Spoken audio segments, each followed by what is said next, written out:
बिस्मिल्लाहिर्रहमानिर्रहीम अस्सलाम वालेकुम वरहमतुल्लाहि वबरकातुहू। दोस्तों, आप मेरा यूट्यूब चैनल पाक न्यूज़ 55 देख रहे हैं। मैं अहमद खान। दोस्तों, एक ANP ने APC बुलाई है शायद 3 तारीख को, और उसमें उसने तहरीक इंसाफ को भी दावत दी है कि आप भी आएँ, APC में बैठें, कोई मसले का हल निकालते हैं, जो प्रॉब्लम खड़ी हो रही है पाकिस्तान के लिए उस पर बात करते हैं।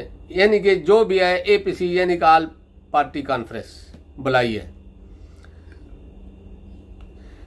ऑल पार्टी कॉन्फ्रेंस तो पहले ये खुद मौजूद है, यानी कि पाकिस्तान की सारी जमातें तो ये एक साइड में है, सिर्फ एक जमात को बुलाया है तहरीक इंसाफ को, वही बस एक ज़्यादा है, बाकी तो ये सारे उसमें मौजूद हैं। तो ऑल पार्टी कॉन्फ्रेंस बुलाने के बाद मौलाना फजल रहमान ग्रुप ने, मैं उनको ग्रुप ही कहूँगा क्योंकि वो सियासी पार्टी तो है नहीं, वो एक ग्रुप है, ग्रुप ने आने से इनकार कर दिया। उसने कहा कि अगर तहरीक इंसाफ आएगी या इमरान खान का कोई आदमी आएगा तो हम नहीं आएंगे। अब ये पता नहीं है कि वो डर के मारे नहीं आ रहे या कुछ और वजह है, लेकिन उन्होंने कहा कि हम नहीं आएंगे। हालांकि फजल रहमान को सोचना चाहिए कि ये पार्टी तो हमारे साथ है, ANP भी और दूसरी भी, सब हम एक पार्टी बने हुए हैं इस वक्त 12-13 ये है। एक बड़े वाली पार्टी, जो इसको मैं बड़े वाली पार्टी यानी कंपनी वाली पार्टी, वो भी इनके साथ है। तो फजल रहमान को तो ऐसा कोई डरना नहीं चाहिए अगर वो अपने आप को सियासी समझे, लेकिन वो सियासी है नहीं। उसका भी साद रजवी जैसा MQM वाला ही मसला है, जैसे बाप पार्टी है बलूचिस्तान में, या कुछ और आज़ाद हैं, अचकज़ई वगैरह, इस तरह के लोग जिनको इस्तेमाल किया जाता है और फिर कुछ दिनों के लिए उनको बांध दिया जाता है। यही चीज़ है इनकी भी। तो फजल रहमान ने इनकार कर दिया।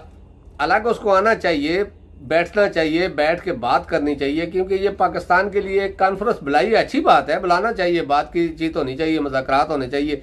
क्योंकि देखिए, हर चीज़ का हल जो है लड़ाई नहीं होता है, कभी कभी आदमी को बैठना पड़ता है। आपने लड़ाई करके क्या कर लिया? कुछ कर लिया? नहीं किया ना।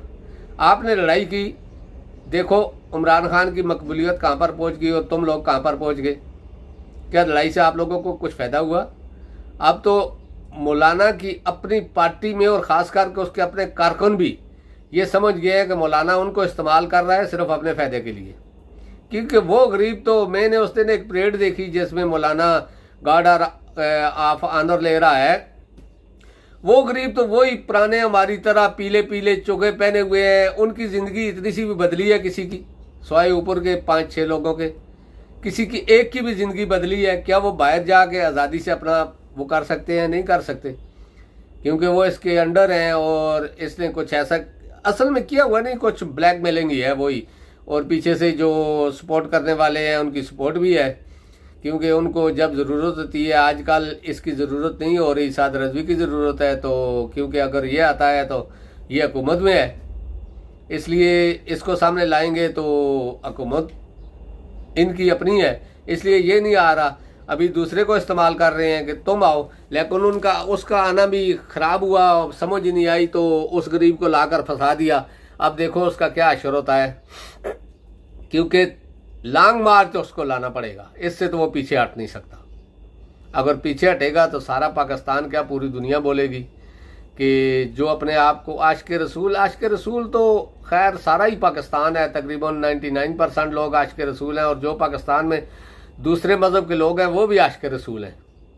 कोई आदमी ऐसा नहीं है कि वो साद रज़वी से कम मोहब्बत करता है अपने नबी हज़रत मोहम्मद मुस्तफ़ा सल्लल्लाहु अलैहि वसल्लम से, बल्कि इनसे ज़्यादा करता है, क्योंकि ये उस नाम को या उस चीज़ को अपने फ़ायदे के लिए इस्तेमाल कर रहे हैं, लेकिन दूसरे लोगों के लिए वो फ़ायदा नहीं है। वो उससे मोहब्बत करते हैं और दिल से करते हैं, इनकी तरह सियासत से नहीं करते कि अपने आप को आगे लाने के लिए आप एक चीज़ का नाम इस्तेमाल करें।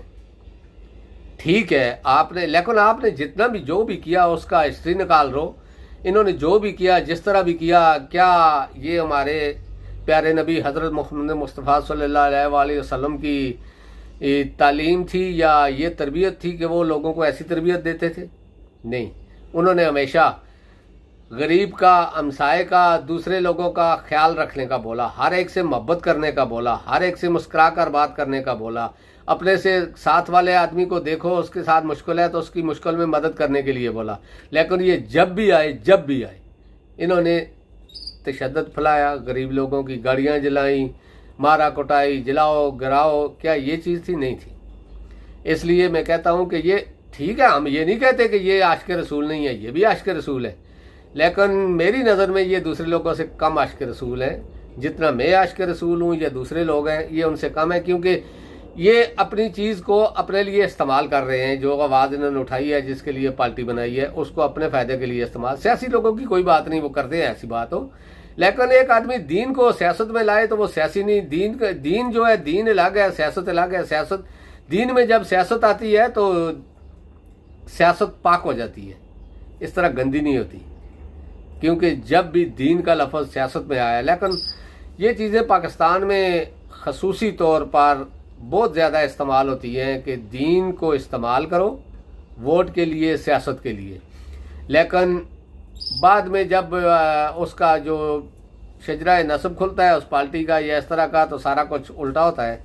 जैसे ये पार्टी है या फजल रहमान वाली पार्टी है या दूसरी, दीन की कोई खिदमात इन पार्टियों की हमें बता दो तो हम भी इनका साथ देंगे, क्योंकि हम भी मुसलमान हैं, हम पाकिस्तानी भी मुसलमान हैं। अगर कोई खिदमात है, खिदमात का ये मतलब नहीं होता कि आपको अगर गांव में या किसी जगह पे कोई थोड़ी सी बात हो जाए तो आप लोगों की गाड़ियां जलाना शुरू कर दो, ये खिदमात नहीं है, ये फसादात है। लेकिन कोई खिदमात बता दो, मौलाना फजल रहमान की, इसकी, जमात इस्लामी की या दूसरी जो जमातें हैं इस्लाम के बारे में, बहुत अच्छे उलमा पाकिस्तान में हैं। दुनिया में सबसे ज़्यादा अच्छे उलमा पाकिस्तान में हैं। दुनिया में सबसे ज़्यादा लोग मोहब्बत इस्लाम से पाकिस्तान में करते हैं। दुनिया में सबसे ज़्यादा एहतराम इस्लाम का पाकिस्तान, इंडिया, बांग्लादेश में होता है। और दुनिया में सबसे ज़्यादा लोग लड़ने मरने के लिए तैयार होते हैं इस्लाम के लिए।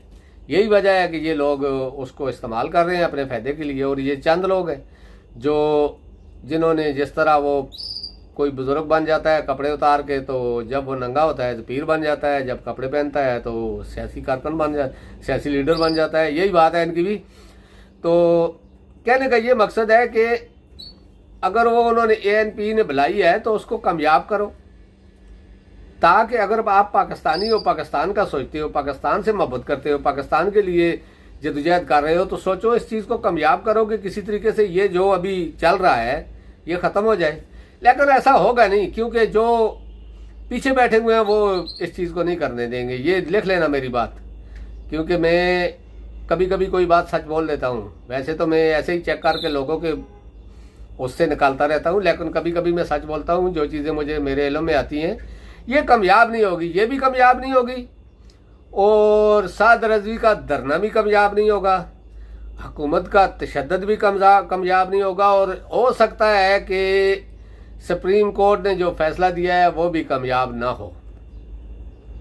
14 मई वाला तो चलो ख़त्म हो गया, लेकिन नायली वाला, या ये लगता नहीं है कि सुप्रीम कोर्ट इनको नायल करेगी या कुछ ऐसा करेगी, क्योंकि सुप्रीम कोर्ट ने जो फैसला दिया और उसके बाद जब उस पर अमल करने का वक्त आया तो सुप्रीम कोर्ट ने थोड़ा थोड़ा पीछे खिसकना शुरू कर दिया। आप समझते हैं ना, खिसकना शुरू कर दिया, और हर बार 8-10 दिन के लिए खिसक गई पीछे।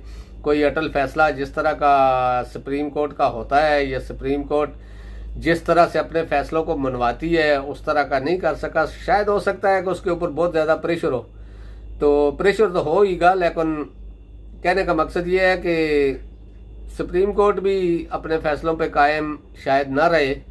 लेकिन देखो, फैसला तो अवाम ने करना है। सुप्रीम कोर्ट ने तो एक बात कर दी है, लेकिन फैसला तो अब अवाम ने करना है, और जो अवाम करेगी अब ये ज़िंदगी सारी याद रखेंगे। ये मैं लिख के दे रहा हूँ। और मैं आप लोगों को एक बात बता दूँ, तहरीक इंसाफ बहुत बड़ा एहतजाज करने के मूड में है। 10 दिन बाद शुरू करें, 5 दिन बाद शुरू करें, 1 महीने में शुरू करें, जब उनको लगेगा कि हुकूमत कोई आइनी चीज़ नहीं कर रही, ख़त्म कर रही है आइन को, तो उस दिन तहरीक इंसाफ बाहर निकलेगी, और इस दफ़ा बहुत ज़ोर से बाहर निकलेगी। ये मान लें मेरी बात। चलो दोस्तों, अब तक के लिए इतना ही। इंशाल्लाह नेक्स्ट व्लॉग में आपसे बात करूँगा। अल्लाह पाक आप सबको अपनी हिफ्ज़-ए-मान में रखे, अपना और अपने साथ वालों का ख्याल रखना। अल्लाह हाफिज़। अस्सलामु अलैकुम वरहमतुल्लाहि वबरकातुहू।